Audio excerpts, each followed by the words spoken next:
Planet Institute.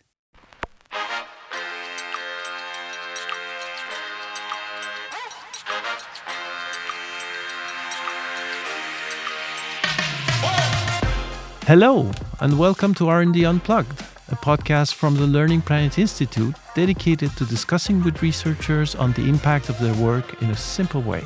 My name is Shahab Nastar. I'm your host today. Today's guest is Maria Angelica Mejia Caceres. She's a researcher and pedagogical project manager at the Learning Planet Institute. Welcome, Maria Angelica. Hello, Shahab. Thank you for the invitation. My pleasure. Your research is about critical environmental and sustainability education as well as science education, with an emphasis on teacher training, educational policy analysis, and critical discourse analysis. All that is fine, but let me start with a funny question. If your research had a theme song, what would it be and why? This is a hard question. If my research have a theme song, it might be Latin America by Residente.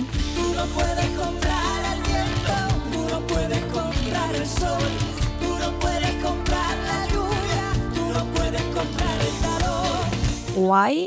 My work focuses on critical environmental and sustainability education and the intersection of culture and science, all of which align with the themes of environmental awareness, sustainability, and societal impact. The song Latin America calls for identity, resilience, and resistance against exploitation. It speaks about the connection between people, land, and nature, which ties into my focus on critical environmental and sustainability education. I didn't know this song. Is Residente a band from South America? Yeah, it's a very critical group. Okay, so they're activists. Yeah, kind of political songs. I like that. Okay, let's jump into the heart of the interview. And my first question, Maria Angelica, is going to be, what inspired you to pursue this particular research topic? You know, looking back, it is funny how life nudges you in certain directions without you even realizing it. Back in my school days in Colombia, I joined an environmental group that my teacher started. At the time, I had no clue it was part of some government policy. I just thought it was a cool thing to do. I participated as a leader in this group without any idea that it will one day become the focus of my profession. This participation sparked my interest in social issues. I had always been fascinated by animals and nature. When the time came to choose my career, I considered pure biology, but I liked the social component I was looking for. So I decided to pursue a bachelor's degree in basic education with an emphasis in natural science and environmental education at the University of Meji in Colombia. My bachelor's degree had two emphases: science, which included biology, chemistry, and physics, and environmental education. I was drawn to environmental education because it serves as a bridge between science and social issues. My motivation grew when I learned that environmental education had been mandatory by law in all Colombian schools since 1994. And it means since 1994, all schools in Colombia have been required to incorporate environmental education projects as cross-cutting themes in their curricula. In 2003, it became possible to earn a bachelor's degree with an emphasis on environmental education. And I was part of the first cohort with this emphasis, meaning that although the law was established in the 94s, the first teachers were prepared only by 2009.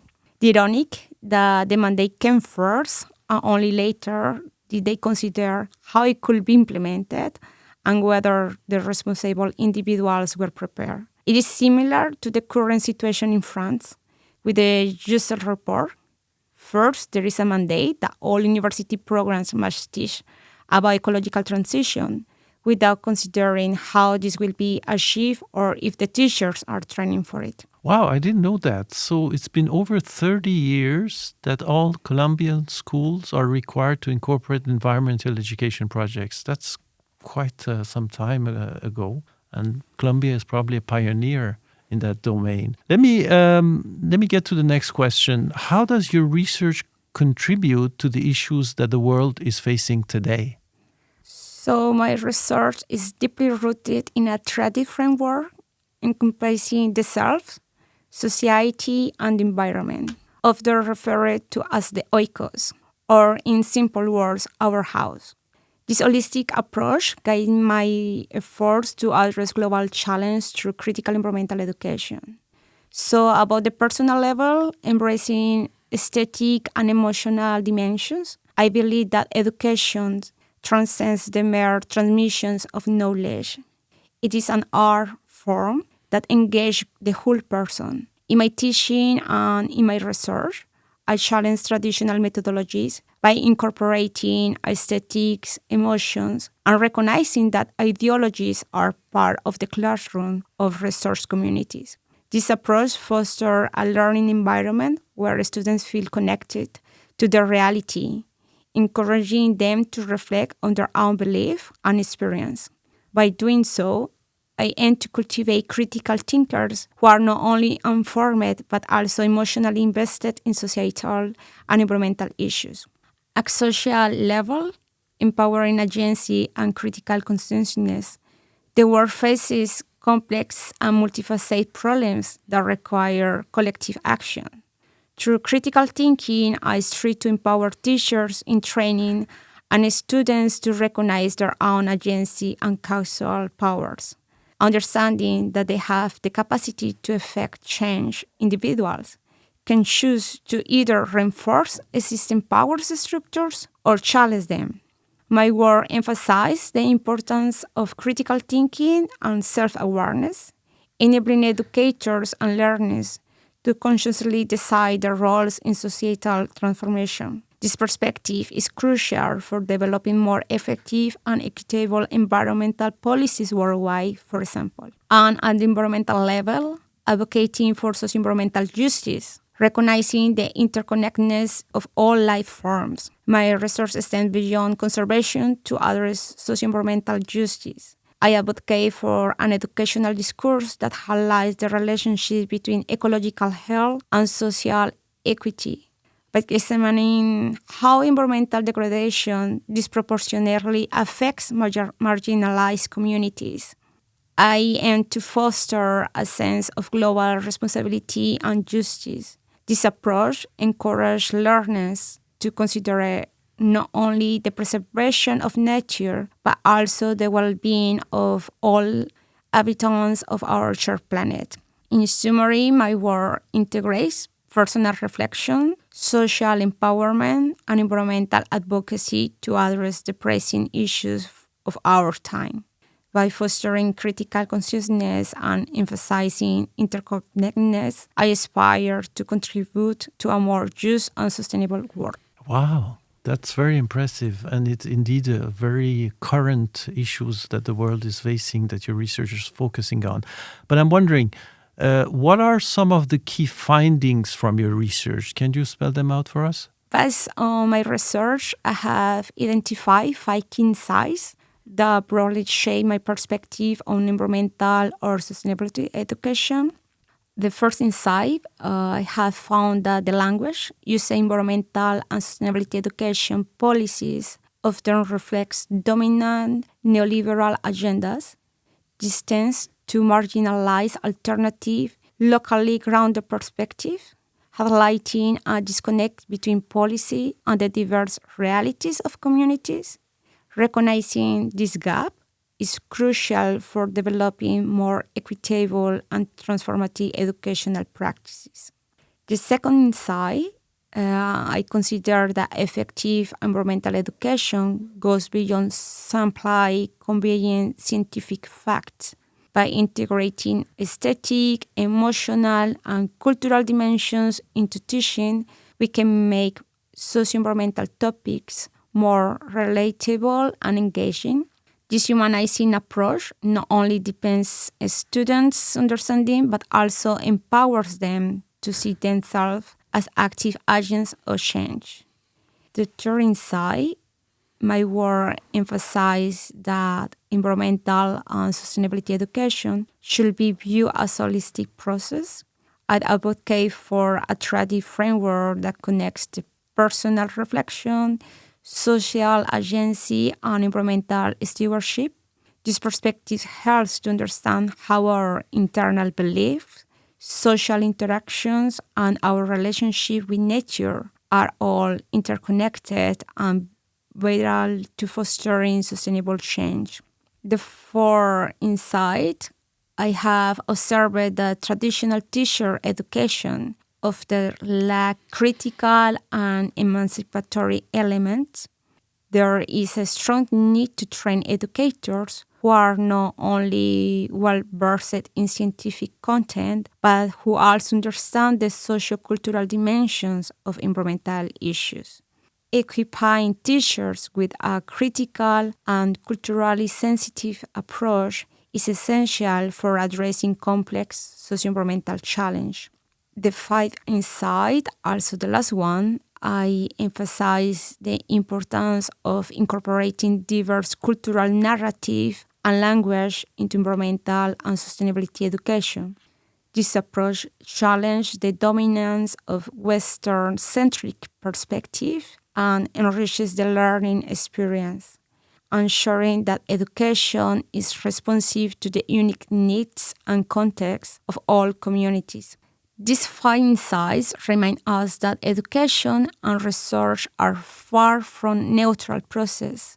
They are profoundly influenced by our ideologies, beliefs, and communities of practice. Recognizing this influence challenges us to critically assess established norms and inspire us to reshape educational practices toward greater equity, justice, and sustainability.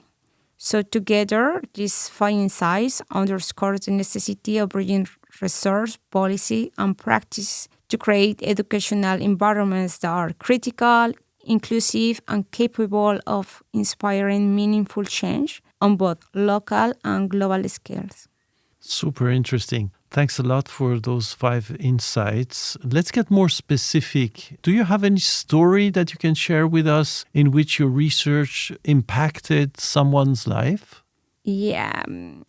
Before coming to France, during my postdoctoral work, I developed an online course on climate change education from a Paulo Freire perspective, offered to participants across Latin America. One surprise moment was discovering that a participant owned a practical book that I have authored for teachers. Years later, I reached out to the participants to see if the course have inspired or impacted them.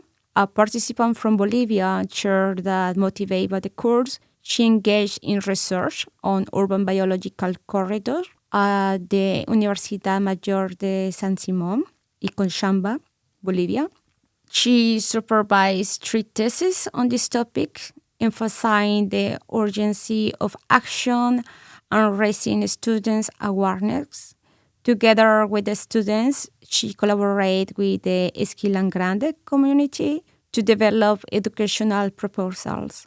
The other thesis addressed gender and environmental care in urban settings and the development of massive open online courses, the MOOCs, on the subjects in this university.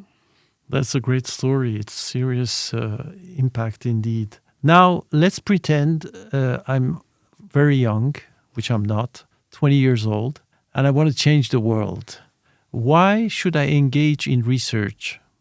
In today's digital age, we are inundated with information from social networks, friends, and various media sources. Unfortunately, not all of this information is accurate.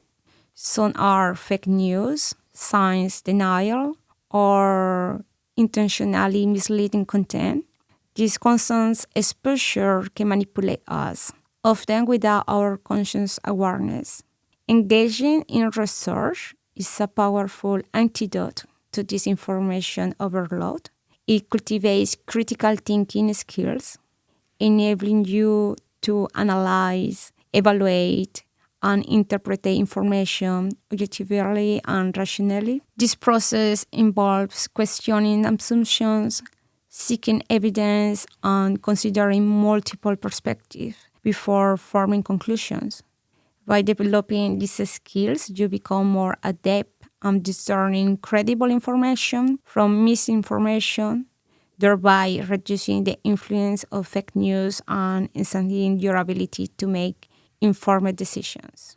Okay, so that's about research in general, but why should I choose your particular research topic? So, if you are interested in making a meaningful difference in the world, my research topic offers a powerful avenue for doing so. It focuses on the intersection of environmental education, social justice, and empowerment of marginalized communities. By engaging with this research, you will explore how education can be a transformative tool in addressing the urgent socio-environmental challenge we are facing today. The beauty of this research lies in its combination of both theoretical exploration and practical application. You will investigate how environmental issues such as climate change and ecological degradation are deeply connected to broader social issues like inequality and injustice. You will engage with the interconnectedness of society, the environment, and the self, the oikos, learning how this understanding can guide real-world solutions. You will ensure that the most vulnerable and marginalized voices are heard, helping to raise awareness and drive collective action. This is a chance to inspire and empower students, teachers, and communities to take action, shift attitudes, and promote more sustainable and equitable practices. And finally, if you want to engage with our research topics that has the potential to change the world, this is it. I think you convinced me. Thank you very much. And that's a wrap. I'm Shahab Nastar, your host. A huge thank you to our guest, Maria Angelica, for sharing her insights today.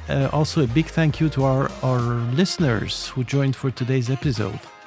R&D Unplugged is a Learning Planet Institute podcast. This episode was produced by Anna-Lena Nouror and Shahab Nastar, while recording and editing was done by Jean-Marc Sevin. Don't forget to subscribe to our podcast so you never miss an episode. You can find all of our podcasts and further information about all our activities on our website at learningplanetinstitute.org/podcasts. Thanks for listening. Take care.